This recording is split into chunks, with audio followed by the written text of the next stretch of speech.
होली का क्रम 13 तारीख को शायद होली जलेगी, 14 तारीख को गुरंडी रहती है, होली खिलाते हैं। होली में मोटे मोटे डूंड जलाए जाते हैं।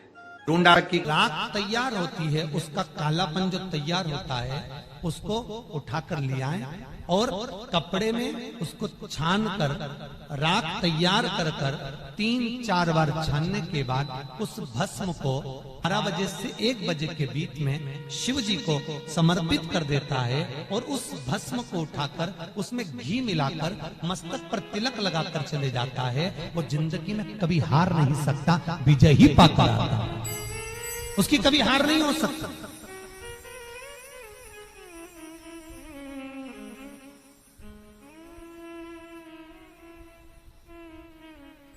वो कभी हार नहीं सकता।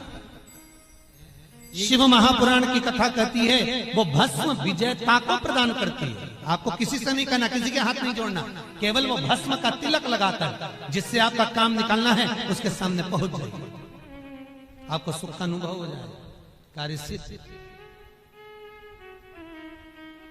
तो भस्म इतनी प्रबल हो गई, शरीर में बहुत बड़ा रोग हो गया, छूटने को तैयार नहीं है, बड़े बड़े इलाज करवा लिए, बहुत दिखा लिया, बहुत सब दूर इलाज करवाया, सब दूर दिखाया, पर मिटने को तैयार नहीं है। तो फिर अबीर का प्रयोग, एक चावल का दाना, एक श्वेत पुष्प और अबीर भगवान शंकर को समर्पित कर धीरे धीरे धीरे धीरे शरीर का रोग अपने आप समाप्त होना प्रारंभ हो जाए। पूरी कहानी गलत बताई। अगर दुनिया के लोग सही कहानी बताते तो भतीजा और बुआ का संबंध खराब नहीं होता। कहानी गलत थी ना। लोगों ने कहा, हिरण्यकशिपु ने अपनी बहन से कहा, बहन तू अपने भतीजे को गोदी में रखकर बैठ जा और चादर ओढ़कर बैठ जाना, तू बच जाएगी, तेरा भतीजा जल जाएगा। तो बुआ भतीजे को जलाने के लिए गोदी में लेकर बैठी। बोलो सही है कि गलत है? लोगों ने कहानी गलत बताई। होली का लोगों ने कहा उसने अपने भतीजे को जलाया। पहले तो होलिका का नाम तो निकालो कि होलिका का नाम क्या है।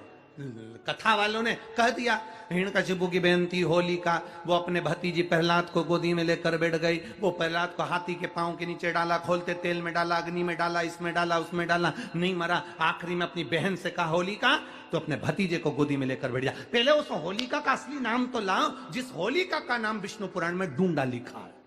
क्या नाम लिखा है? डूंडा। होलिका का असली नाम लिखा है विष्णु पुराण में डूंडा। इसलिए आज भी होली में लकड़ी नहीं जलाई जाती, मोटे मोटे डूंड जलाए जाते हैं, क्योंकि उसका नाम डूंडा है। और डूंडा बैठी अग्नि में, भतीजे को गोदी में लेकर बैठ गई। उसके पास में एक ब्रह्मा जी की चादर थी, जिसको ओढ़ कर बैठ जाती थी तो आगी में जल नहीं सकती थी। डूंडा ने देखा चारों तरफ से आगी लग गई, मेरा भतीजा जल जाएगा। तो बुआ को लगा मेरा भतीजा जल जाएगा। बुआ वो होती है जो दुआ देती है, बुआ कभी बद्दुआ नहीं देती है। और डूंडा ने अपनी चादर को उतारा, आगी चारों तरफ से लग गई। बुआ को लगा मेरा भतीजा जल जाएगा, तो अपनी चादर उतार कर अपने भतीजे पे डाल दी और बुआ खुद जल गई, पर अपने भतीजे को नहीं जलने दिया। ये कथा है, पर लोगों ने उसको पूरी पलट दिया, पूरा पलट दिया। बुआ कब जलाई अपने भतीजे को? होली का क्रम 13 तारीख को शायद होली जलेगी, 14 तारीख को गुरंडी रहती है, होली खिलाती है। पिछले वर्ष थोड़ा सा होली का क्रम रहा, तो अब की बार सब जगह की होली में ना जाते हुए केवल एक होली, वो भी सीहोर की, वो 15 तारीख को महादेव की होली, मार्च को महादेव की होली। अपने शिवालयों में शंकर जी शिव मंदिर के अंदर चंदन का जल 1 लोटा अवश्य चढ़ाएं। महादेव की होली अवश्य मनाएं। होली आ रही है, लगी नहीं रिया की होली जैसा है। दिवाली आती है तो लगता ही नहीं कि दिवाली जैसा है। राखी आती तो लगता ही नहीं राखी जैसा है। सारे त्योहार फीके हो गए गुरुजी। हमने कहा त्योहार फीके नहीं हुए, त्योहार का कलर फीका नहीं हुआ, त्योहार का रंग फीका नहीं हुआ है। बस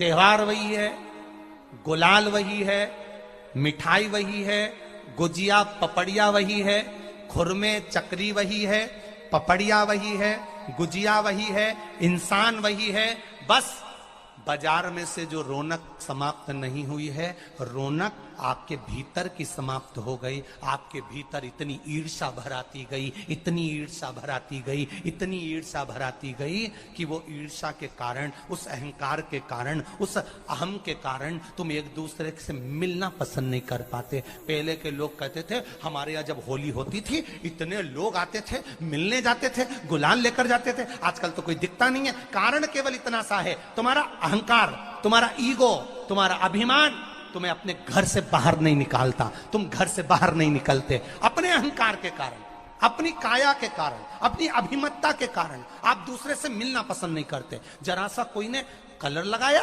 तुम्हें क्रोध आ गया, जरा सा किसी ने गुलाल लगाया तुम्हें गुस्सा आ गया, जरा सा कोई आया भाभी जी भैया जी करके गुलाल लगा गया, तुम न न न न न न न न न न कहां जाओ। इतने वीआईपी हो गए, इतने वीआईपी हो गए, इतने वीआईपी हो गए कि अपने त्योहारों से भी दूर हो गए। मेरा निवेदन है, होली का त्योहार आ रहा है, उस फागुन के त्योहार में मेरा देवाधिदेव महादेव माता पार्वती के साथ होली खेलता है, मेरा कृष्ण कन्हैया राधा रानी के साथ होली खेलता है। आप भी अपने इष्ट मित्रों के साथ होली खेलिए और दिल से खेलिए। अरे सीहोर में, सीहोर जिले में एक होली होती थी। उस होली का नाम हमने पिछली बार बदल दिया था। कौन सी होली कर दी थी? महादेव की होली। पिछली बार हमारे सीहोर जिले में हमेशा होती आई थी वो होली, थोड़ा उसका नाम हमने चेंज कर दिया था तो उसको महादेव की होली कर दिया था। मेरे सीहोर जिले के रहने वाले सभी रहवासियों से, जिले भर के निवासियों से निवेदन करना चाहूंगा, वो पुरानी होली को बंद कर महादेव की होली नाम दिया गया है। शिव मंदिर में जाना है, चंदन का जल शिव जी को 1 लोटा चढ़ाना। एक बात अपनी जिंदगी में उतार कर रखो, शंकर भगवान को घी का दिया भी लगाओ तो तुम्हारे घर में जो असली घी हो, थोड़ा सा भले 1 बत्ती लगाओ, भले इतनी सी बत्ती जलाओ, पर असली घी की जलाओ। शिव जी को अगर चंदन भी लगा रहे हो तो असली लगाओ। शंकर भगवान को चावल भी चढ़ा रहे हो तो असली चढ़ाओ। शंकर भगवान को अगर अष्टगंध भी चढ़ा रहे हो तो असली चढ़ाओ। केमिकल का कोई चीज मेरे महादेव को मत चढ़ाओ जिससे भगवान शिव की मूर्ति नष्ट हो। ऐसी कोई चीज मेरे महादेव को ना चढ़ाओ। अगर शंकर भगवान के साथ आप होली खेल रहे हो तो चंदन का पानी शंकर भगवान को चढ़ाइए, अष्टगंध का जल भगवान शिव को चढ़ाइए। तो करो तैयारी, आ रहा है त्रिपुंड धारी महादेव की होली। बड़े आनंद के साथ मेरा निवेदन, अपने शिवालयों में, शंकर जी के मंदिरों में, सीहोर जिले के प्रत्येक शिव मंदिर के अंदर चंदन का जल 1 लोटा अवश्य चढ़ाएं, महादेव की होली अवश्य मनाएं। और भाव के साथ 5 मंदिर हम भी जाएंगे, कोई जुलूस नहीं, कोई क्रम नहीं, बस बाबा को आराम से जल चढ़ाना ही एक नियम है और बाबा को जल चढ़ाएंगे। आप सब बड़े आनंद के साथ महादेव की होली का स्मरण करिए। महादेव की होली के दिन और बेलपत्री की जड़ के नीचे जाकर प्रयास करा करो कि लाल चंदन का जल, लाल चंदन को घिसकर कलश में उस चंदन को डालकर जल भरकर उसको बेलपत्री की जड़ के नीचे सींचन करने का प्रयास करा करो। है कि धीरे धीरे कर कर वो दुख समाप्त होगा, वो दुख कटेगा ही। एक बहुत ध्यान देने वाली बात है कि अगर मान लो कि कहीं पैसा अटक गया है, नहीं आ रहा है, बहुत अथक प्रयास कर लिया, चंदन का जो जल होता है ये व्यक्ति के जीवन में जो धन कहीं रुक गया, अटक गया, नहीं दे रहा, बेलपत्री के वृक्ष के नीचे, जड़ के नीचे सींचन करने से वो प्राप्त होता है। अथर्ववेद में वर्णन किया गया कि पीपल के वृक्ष की जो जड़ होती है, बेलपत्री के वृक्ष की जो जड़ होती है और आंवले के वृक्ष की जो जड़ होती है, इसके नीचे स्वर्ग का निवास होता है। किसका निवास है? स्वर्ग का निवास। जहां पर ये वृक्ष होता है और उस वृक्ष के नीचे बैठकर हम जब किस जल का सिंचन कर रहे हैं। जैसे अभी आपको कहा था कि जल में अगर लाल चंदन मिला हो और आप बेलपत्री के जड़ में सिंचन कर रहे हैं तो लक्ष्मी की आवक बढ़ेगी। कहीं पैसा अपना अटक गया, नहीं आ रहा, आएगा। पीपल की जड़ में इत्र का जल, पीपल की जो जड़ होती है उसमें इत्र का पानी, थोड़ा सा जल उसमें थोड़ा सा इत्र का भाग हो महाराज, और आप भगवान पीपल देव, पिपलेश्वर महादेव का स्मरण कर कर पीपल की जड़ में अगर जल चढ़ा रहे हैं और मान लो शरीर में कोई कष्ट हो गया है, शरीर में कोई रोग हो गया है, कोई मालूम पड़े ये हाथ 4 दिन से दुख रहा है या 4 दिन से ये नस दब गई है या ये कमर दब रही है, तो आप 2-4 दिन कर देखो। कलश के अंदर जल, जल में इत्र का थोड़ा सा भाग, पीपल की जड़ के नीचे आप उसका सिंचन करिए पिपलेश्वर महादेव के नाम से। उस जल को थोड़ा सा भाग लेकर आ जाओ उसी में से जो चढ़ाया है, और उस स्थान पर जहां कष्ट है उसको लगाना प्रारंभ करिए। 2 दिन 3 दिन कर देखो। प्रैक्टिकल करने में क्या जाता है, सियोर वाला महाराज झूठ बोल रहा हो तो। कभी कभी अगर ऐसा लगे जीवन में कि दुख बहुत ज्यादा आ गया है, बहुत तकलीफ आ गई है, तो लाल चंदन को घिसकर उस लाल चंदन का लेपन भगवान शंकर पर कर कर फिर पानी चढ़ाओ। अगर कोई संकट भारी है और निकट रहा, जैसे किसी नारी का गर्भ नहीं ठहर रहा, 15 साल हो गए, 20 साल हो गए, 25 साल, जैसे इसने लिखा एक माता ने कि 18 साल की बेटी हो गई थी पर संतान में पुत्र नहीं, तो उसने भाव से कथा सुनी। ऐसे आपके भीतर अगर 20 साल हो गए, 25 साल हो गए, 30 साल हो गए, संतान का सुख ही नहीं है, लाल चंदन का लेपन बाबा भोलेनाथ पर करना प्रारंभ करो। पीठिका पर लाल चंदन का लेपन करना प्रारंभ करो। लाल चंदन से बाबा का श्रृंगार करना प्रारंभ करो। एक बेलपत्री पर लाल चंदन, दोनों पत्ती नीचे वाली, जो नीचे की जो 2 पत्ती होती है इस पे लाल चंदन, और बीच वाली पत्ती पर पीला चंदन लगाकर बाबा के शिवलिंग को समर्पित करिए। बाबा से प्रार्थना करिए, रोज प्रार्थना करो। परंतु एक बात का स्मरण रहे, 25 साल हो गए, 20 साल हो गए, 30 साल हो गए, संतान नहीं, तो पहले जल से अभिषेक कराना, अभिषेक कराकर उस जल का आचमन करने के बाद हाथ को खासा करना, धोना, उसके बाद में फिर वापिस बाबा का स्नान कराओ, फिर चंदन का लेपन कराओ, फिर 1 लोटा जल चढ़ाकर बाबा का स्नान कराओ।